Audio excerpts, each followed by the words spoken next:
story, some context of my story. It's within the story about a mother who loses a child because her husband converts to Islam. And without knowledge of the mother, converts the child as well. But it's set, the story I'm about to tell you is about a ghost, and it's set in Foothills Estate.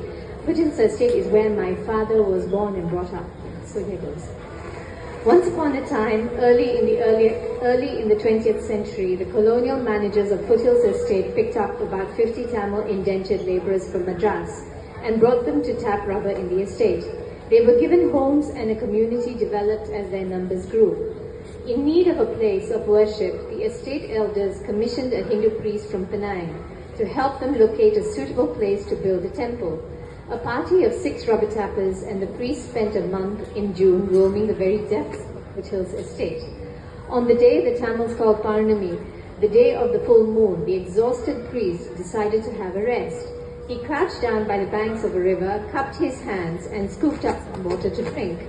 His thirst quenched, he looked up and saw a jasmine tree in full bloom on the islet across the river. Next to the tree, a cobra raised its head and dilated the muscles of its neck to form a hood with a double chevron pattern. It started swaying from side to side, a dancing snake. The priest decided that this was a propitious moment and declared the spot a holy one. Everyone agreed that this would be the site of the new temple in Foothills Estate. Once the bridge was constructed, a temple with living quarters for the priest was built on that islet.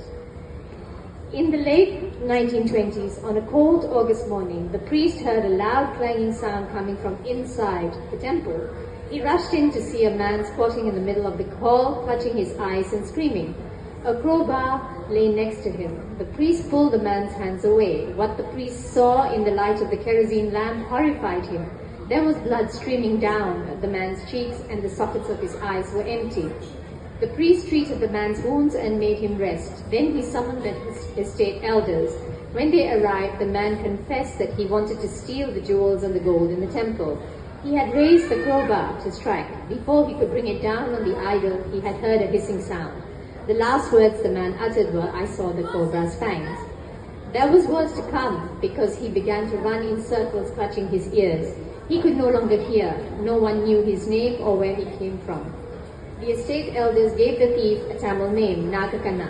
Naga meaning cobra and Kanna meaning eyes. He spent the remainder of his days in the temple grounds, and the people of Foothills Estate brought him milk and eggs to eat. Within a year, Nagakanna was dead. In spirit form, Nagakanna's sight and hearing were fully restored.